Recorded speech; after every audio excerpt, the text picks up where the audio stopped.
Hi friends, welcome to గోదెట విషయాల్స్ గారు. ఈరోజు మనము సుబ్రహ్మణ్య స్వామి క్షేత్రాల్లో చాలా విశిష్టమైన శ్రీ కుక్కే సుబ్రహ్మణ్య స్వామి దేవస్థానంలో ఉన్నాము. కుక్కే సుబ్రహ్మణ్య స్వామి గురించిన పూర్తి వివరాలన్నీ కూడా ఈ వీడియోలో చూడండి. ఇక్కడ ఉండే స్వామివారు ఎందుకు ఇంత శక్తివంతంగా ఉన్నారు, ఎందుకు ఇన్ని రకాల పూజలు జరిపిస్తున్నారు, ఇవన్నీ కూడా ఈ పూర్తి వివరాలతో ఈ వీడియోలో అయితే షేర్ చేస్తున్నాను. మరి వీడియోలోకి వెళ్ళిపోదాము. ఈ కుక్కే సుబ్రహ్మణ్య క్షేత్రము కర్ణాటకలోని దక్షిణ కన్నడ జిల్లాలో సుబ్రహ్మణ్య గ్రామంలో కుమారధార నది ఒడ్డున కుమార పర్వతం దగ్గర వెలసిన పురాతన పుణ్యక్షేత్రము. ఈ క్షేత్రము ఆధ్యాత్మిక పరంగానే కాకుండా ప్రకృతి ప్రేమికులకు కూడా చాలా మంచి అనుభూతినిస్తుంది. దారికి ఇరువైపులా దట్టమైన పచ్చని చెట్లతో నదికి సమీపంలో ఈ క్షేత్రం ఉంటుంది. చుట్టువైపులా అనేక కొండలతో ఆహ్లాదభరితమైన వాతావరణం కలిగి ఉంటుంది. కుక్కే సుబ్రహ్మణ్యేశ్వర స్వామి ఇక్కడ సర్పరూపంలో నాగదోష నివారణకు అధిదేవతగా పూజింపబడతారు. ఇక ఈ స్వామివారి ప్రధాన గోపురమైన గాలిగోపురం దగ్గరకైతే చేరుకున్నాము. ఈ గాలిగోపురం నుంచి చాలా లోపలి వైపుకు మనం దర్శించవలసిన స్వామివారి గర్భాలయం ఉంటుంది. కానీ గర్భాలయంలో ఉండే స్వామివారి ప్రతిమనే నమూనా రూపంలో ఈ గాలిగోపురంకు ఎదురుగా పైవైపున దర్శించవచ్చు. మనం గర్భాలయంలో స్వామివారిని సరిగా దర్శించలేకున్నను, సరిగా కనిపించకున్నను ఇక్కడ ఉన్న స్వామివారిని భక్తులు పరిశీలనగా గమనిస్తూ ఉంటారు. ఎందుకంటే మనకు గర్భాలయంలోని స్వామివారు కేవలం దీపాల వెలుగులో మాత్రమే చూడవలసి ఉంటుంది. ఇక్కడ నుంచి లోపలికి వెళ్ళినట్లయితే మనకు అతిపెద్ద విశాలమైన మంటపం కనిపిస్తుంది. ఇక్కడే ప్రసాద కౌంటర్లు, ఇంకా ఇక్కడి నుంచి కుడివైపుగా లోపలికి వెళ్ళినట్లయితే మనకు సర్ప సంస్కార పూజలన్నీ కూడా నిర్వహిస్తూ ఉంటారు. ఈ క్షేత్రము సర్పహత్య, నాగదోషము, సర్ప సంస్కార సేవలకు ప్రసిద్ధి. పూర్వము గరుత్మంతుడికి భయపడి వాసుకి అనే సర్పరాజు ఇక్కడ సుబ్రహ్మణ్య స్వామి వారి చెంత శరణు పొంది ఆయనతో కలిసి పూజలు అందుకుంటున్నారని పురాణాలు చెబుతున్నాయి. ఇక్కడ సుబ్రహ్మణ్యేశ్వర స్వామి సర్పరూపంలో ఉంటారని, కాబట్టే ఈ క్షేత్రానికి సర్పాలయ అనే పేరు కూడా ఉంది.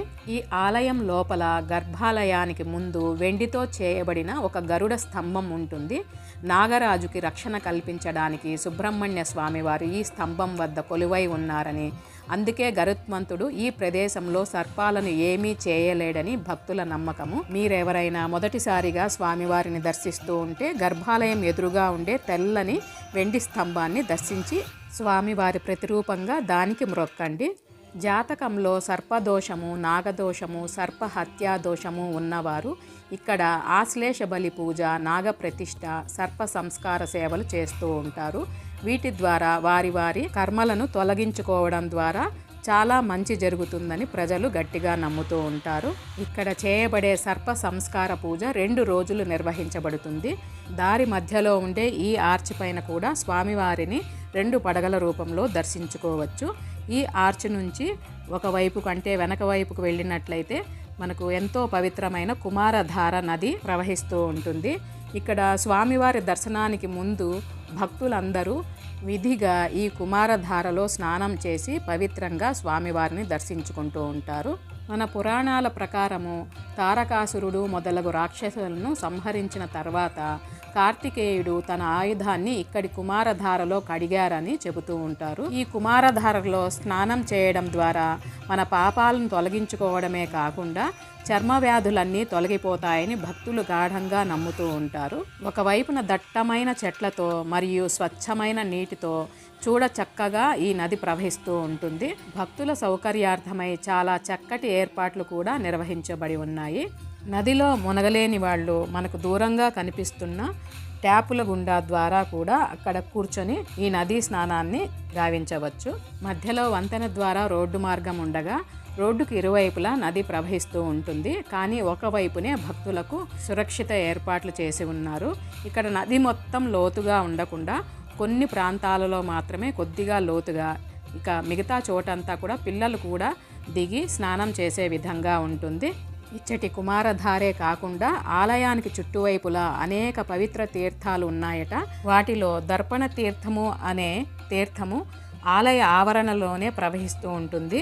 అక్కడి పూజా కైంకర్యాలకు ఈ తీర్థాన్నే ఉపయోగిస్తూ ఉంటారట. ఇక ఇక్కడ స్నానం ముగించిన తర్వాత స్వామివారి ఆలయాన్ని చేరుకోవడానికి 2 మార్గాలు ఉన్నాయి. అంటే ఇది వరకు మనం చూసినట్లు ప్రధాన గోపురం ద్వారానే కాకుండా ఇక్కడ ఉన్న ఆది సుబ్రహ్మణ్య స్వామి ఆలయానికి దగ్గరలోనే ఉంటుంది. ఆ మార్గం ద్వారా కూడా మనము స్వామివారిని దర్శించుకోవచ్చు. ఈ క్షేత్రాన్ని ఆది సుబ్రహ్మణ్య క్షేత్రం అని కూడా పిలుస్తూ ఉంటారు. దారి మధ్యలో ఇక్కడే గోశాల కూడా ఉంటుంది. ఇక మనం చెప్పుకున్న 2వ మార్గం ఇదే. ఇక్కడ నుంచి మనము స్వామివారి గర్భాలయానికి చేరుకోవచ్చు. ఈ మార్గం ద్వారా లోనికి ప్రవేశించినట్లయితే మనకు అతి విశాలమైన ఈ ఆలయ ప్రాంగణం అంతా కూడా కనిపిస్తుంది. ఇక్కడ మనకు భక్తుల రద్దీని అనుసరించి క్యూ లైన్ మార్గము చాలా పొడవుగా ఏర్పాటు చేసి ఉన్నారు. ఈ క్యూ లైన్ మార్గంలో ప్రదక్షిణ దిశగా స్వామివారిని చేరుకోవచ్చు. ఇదివరకే ఆలయ ఆవరణలోనే దర్పణ తీర్థం ఉంటుందని చెప్పాను కదా, ఆ తీర్థాన్ని దర్శిస్తాం రండి. గుడిలో నుండే బయట వైపుకు ఉన్న చిన్న మార్గం ద్వారా మనం గుడి వెనుకల వైపుకు ప్రవేశించినట్లయితే మనము ఈ దర్పణ తీర్థాన్ని చేరుకోవచ్చు. ఇది ఆలయ ప్రాంగణంలోనే ఉంటుంది. ఈ దర్పణ తీర్థాన్ని చేరుకోవడానికి ఉన్న ఈ పొడవాటి మార్గంలో క్రింది వైపున అనేక బండలు పరిచి ఉన్నారు. దీనిపైన ఆకర్షణీయంగా ఎటువైపు చూసినా కూడా అనేక బండలపైన సాష్టాంగ నమస్కారం చేస్తున్న ప్రతిమలు, నృత్యం చేస్తున్న ప్రతిమలు అన్నీ కూడా చెక్కబడి ఉన్నాయి. ఈ క్షేత్రంలో ఇంకొక విశేషం ఏమిటంటే పొర్లు దండాలు పెట్టడం ద్వారా మన కోరిన కోరికలన్నీ నెరవేరుతాయని కూడా ఇక్కడ ప్రసిద్ధి. మరి ఈ బండలపైన నడుచుకుంటూ పూర్తిగా మనము ఈ మార్గం ద్వారా బయటికి వచ్చేసినట్లయితే మనకు ఆలయాన్ని ఆనుకునే ఒక తీర్థం ప్రవహిస్తోంది చూడండి. దీనినే దర్పణ తీర్థము అంటారు. ఇక్కడ కూడా నీరు చాలా స్వచ్ఛంగా, ఎదురుగా ఎత్తైన చెట్లతో ఆహ్లాదభరితమైన వాతావరణంతో ఇక్కడ చాలా ప్రశాంతత అయితే నెలకొని ఉంది. ఇక్కడి తీర్థాన్ని తలపై చల్లుకొని తీర్థం తీసుకొని కాళ్ళు చేతులు కూడా కడుక్కొని స్వామివారి దర్శనానికి వెళ్ళవచ్చు. ఈ తీర్థము ఆలయం వెనుక వైపుగా బయట వైపున ఉంది కదా, ఇలాగే ఈ దర్పణ తీర్థము ఆలయ ఆవరణలోనే అంటే గర్భాలయానికి అతి దగ్గరలో ఉండే బావిలో కూడా లభిస్తుంది. ఆ బావి నీటినే మనకు ఆలయ పూజా కైంకర్యాలకంతా ఉపయోగించడమే కాకుండా మనము తీసుకువెళ్తున్న ప్రసాదం బాటిల్స్ కూడా, అంటే కుక్కే తీర్థాన్ని మనము ఇంటికి తీసుకువెళ్తాం కదా, ఆ తీర్థాన్ని కూడా ఆ బావి నుండే సంగ్రహిస్తారట. మరి మనం వచ్చిన మార్గం గుండానే తిరిగి లోనికి వెళ్ళినట్లయితే మనకు ఎదురుగా కనిపిస్తున్నదే స్వామివారి గర్భాలయము. పరిశీలనగా గమనిస్తే గరుడ స్తంభం కూడా దర్శించుకోవచ్చు. ఈ గరుడ స్తంభానికి మ్రొక్కి లోపలి వైపుకు చూసినట్లయితే స్వామివారు దేదీప్యమానంగా వెలిగిపోతూ సర్పాలంకార భూషితుడై సర్పాలంకారంలోనే దర్శనమిస్తారు. క్రింది వైపుగా 5 పడగలు గల నాగులు 2 క్రింద పైన ఉన్నట్లుగా, మరియు దానిపైన పీఠంపై స్వామివారు నెమలి వాహనం పైకెక్కి మళ్ళీ స్వామివారికి 5 పడగల సర్పము గొడుగుగా ఉన్నట్లుగా మనకు స్వామివారు దర్శనమిస్తూ ఉంటారు. విద్యుత్ దీపాలు ఏమీ లేని ఆ గర్భాలయంలో కేవలం దీపాల వెలుగులోనే స్వామివారిని దర్శించవలసి ఉంటుంది. కావునే ప్రతి ఒక్కరూ పరిశీలనగా స్వామివారిని గమనించి దర్శించి స్వామివారి ఆశీర్వాదాలు పొందుతురుగాక. ఈ పుణ్యక్షేత్రాన్ని ఆది శంకరాచార్యుల వారు కూడా దర్శించి పూజించారట. అప్పటి నుండి ఈ క్షేత్ర మహిమ ఇంకా ఎక్కువగా ప్రభవిల్లుతోందని ప్రసిద్ధి. ఇక స్వామివారి ఆలయం నుంచి మనం బయటికి వచ్చినట్లయితే దూరంగా స్వామివారి గర్భాలయ గోపురాన్ని దర్శించుకోవచ్చు. ఇక ఇక్కడ నుండి శ్రీ ఆది సుబ్రహ్మణ్య స్వామివారి ఆలయానికి చేరుకోబోతున్నాము. మార్గమధ్యంలో అనేక షాపులు ఉంటాయి. ఇక్కడ మనకు స్వామివారికి సంబంధించిన పూజా ద్రవ్యాలే కాకుండా తినుబండారాలు, ప్రసాదాలు, ఇంకా అనేక రకమైన బొమ్మలు అన్నీ కూడా దొరుకుతూ ఉంటాయి. ఈ మార్గ మధ్యంలోనే అనేక వసతి గృహాలను కూడా చూడవచ్చు. ఈ క్షేత్రంలో షష్ఠి, నాగపంచమి, శ్రావణ మాస ఉత్సవాలు, చంపా షష్ఠి మొదలైనవి ముఖ్య పర్వదినాలు. ఈ ముఖ్యమైన రోజులలో కొద్దిగా రద్దీ ఎక్కువగానే ఉంటుంది. రాక్షస సంహారంతో సంతోషించిన ఇంద్రుడు తన కుమార్తె దేవసేనను సుబ్రహ్మణ్య స్వామి వారితో పెళ్లి చేశారట. మార్గశిర శుద్ధ షష్ఠి నాడు ఈ వివాహం జరిగింది.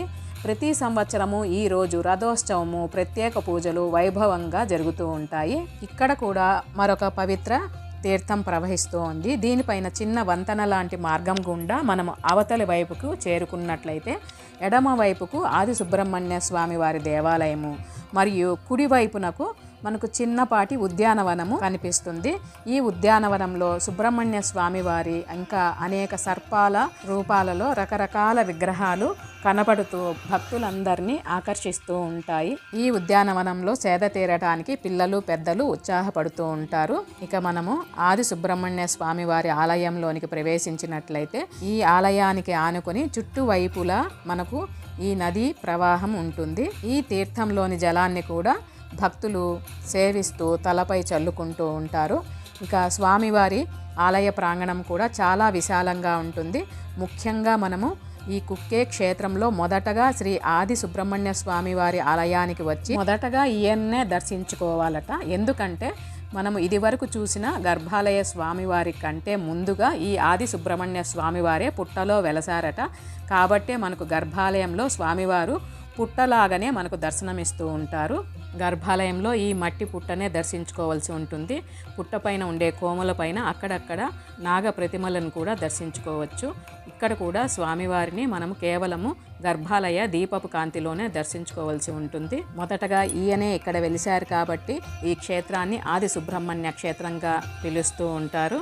అప్పుడప్పుడు సాయంకాల వేళల్లో స్వామివారి దేవతా ఏనుగు భక్తులను ఆశీర్వదిస్తూ ఉంటుంది. దేవాలయం లోపలి వైపునే మనం ఈ ఏనుగును కూడా దర్శించవచ్చు. ఈ కుక్కే సుబ్రహ్మణ్య స్వామి క్షేత్రము 108వ శైవ క్షేత్రాలలో ఒకటిగా భాసిల్లుతోంది. సంతానం లేని వారికి, వివాహం ఆలస్యంగా అవుతున్న వారికి ఆశ్లేష బలి పూజని విశేషంగా జరుపుతూ ఉంటారు. ఇక సర్ప సంస్కార పూజని సర్పదోషము, కాల సర్పదోషము ఉన్నవారు చేసుకుంటూ ఉంటారు. ఈ సర్ప సంస్కార పూజ 2 రోజులు నిర్వహిస్తూ ఉంటారు. ఇంకా ఈ ఆలయం లోపలనే అహల్య మంటపము, బాలసుబ్రహ్మణ్య స్వామి వారి విగ్రహాన్ని కూడా దర్శించుకోవచ్చు. ఇక్కడ స్వామివారు సర్పరూపంలో ఉండడమే కాకుండా సర్పదోష నివారణకు కూడా ప్రసిద్ధి కాబట్టి ఈ క్షేత్రాన్ని సర్పాలయ అని కూడా అంటుంటారు. ఈ క్షేత్రంలో గణపతి ఆలయాలు కూడా ఎక్కువగానే ఉన్నాయి. ఇప్పుడు మనం చూస్తున్నది దొడ్డ గణపతి దేవాలయము. ఇక్కడ గణపతి వారు చాలా పెద్దగా ఉంటారు కాబట్టే ఈ స్వామివారికి దొడ్డ గణపతి అని పేరు వచ్చింది. ఇక్కడ స్వామివారిని దర్శిస్తున్నారు కదా, చెక్కతో చేయబడిన విగ్రహమట. చాలా పెద్దగా స్వామివారు దర్శనమిస్తూ ఉంటారు. కుక్కే క్షేత్రానికి వచ్చిన ప్రతి ఒక్కరూ ఇక్కడి స్వామివారిని కూడా దర్శిస్తూ ఉంటారు. కుక్కే సుబ్రహ్మణ్య ప్రధాన ఆలయంలోనే మనము శివలింగాన్ని కూడా దర్శించవచ్చు. ఇంకా ఈ క్షేత్రంలో శివ ఆలయాలు, అమ్మవారి ఆలయాలు కూడా ఎక్కువగానే ఉన్నాయి. కాబట్టే శివ కుటుంబాన్నంతా కూడా ఈ క్షేత్రంలో విశేషంగా దర్శించుకోవచ్చు. అందుకే ఇది ఒక గొప్ప శైవ క్షేత్రము. ఈ దొడ్డ గణపతి దేవాలయానికి దగ్గరలోనే కాశీకట్టే గణపతి సన్నిధి ఉంటుంది. ఈ దేవాలయం చాలా ప్రశాంతంగా, ముఖ్యంగా ధ్యానం చేసుకునే వారికి చాలా అనుకూలంగా ఉంటుంది. ఈ క్షేత్రంలో ఇలాంటి దేవాలయాలు అనేకమే ఉన్నాయి. మరియు ఈ క్షేత్రానికి అతి దగ్గరలో ధర్మస్థల శ్రీ మూకాంబిక అమ్మవారి దేవాలయాలు కూడా చాలా ప్రసిద్ధి చెందినవి ఉన్నాయి. ఈ కుక్కే క్షేత్రము మంగళూరు నుండి కేవలం 105 కిలోమీటర్ల దూరంలోను మరియు బెంగళూరు నుండి అనేక రవాణా మార్గాల ద్వారా ఇక్కడికి చేరుకునే అవకాశం ఉంది. కుక్కే సుబ్రహ్మణ్య స్వామి వారిని దర్శించడానికి వెళ్లే ముందు మగవారందరూ షర్టు లేకుండా పైన ఉత్తరీయము, కింద పంచ లాంటిది, ఆడవాళ్ళు మరియు పిల్లలు ట్రెడిషనల్ దుస్తులలో మాత్రమే వెళ్ళవలసి ఉంటుంది. ఈ క్షేత్రంలో విశేషంగా జరిగే ఆశ్లేష బలి, సర్ప సంస్కార పూజల కోసమై డైరెక్ట్గా ఇక్కడికి వచ్చి టికెట్ కౌంటర్లో టికెట్ తీసుకోవడం ద్వారా కూడా, లేదంటే ఆన్లైన్ ద్వారా కానీ ఇలాంటి సర్పదోష నివారణ పూజల కోసమై ముందుగానే టికెట్ తీసుకొని పూజలో పాల్గొనవలసి ఉంటుంది. ఇక్కడ సర్ప సంస్కార పూజలు జరిపించిన తర్వాత నేరుగా మన ఇంటికే చేరుకోవాలని ముఖ్యంగా చెబుతూ ఉంటారు. ఇది కేవలం ఆధ్యాత్మిక ప్రదేశం మాత్రమే కాకుండా ప్రకృతి పరంగా కూడా అద్భుతమైన ప్రదేశము. మరి ఇలాంటి గొప్ప క్షేత్రాన్ని మీ జీవిత కాలంలో తప్పకుండా ప్రతి ఒక్కరూ దర్శించాలని కోరుకుంటున్నాము. ఇదండి ఇవాళ వీడియో. ఈ వీడియో ఎలా అనిపించిందో మీ కామెంట్ ద్వారా తెలియజేయండి. నచ్చితే లైక్ చేయండి, షేర్ చేయండి. కొత్తగా ఎవరైనా చూస్తున్నట్లయితే సబ్స్క్రైబ్ చేసుకోండి. అందరికీ థాంక్యూ.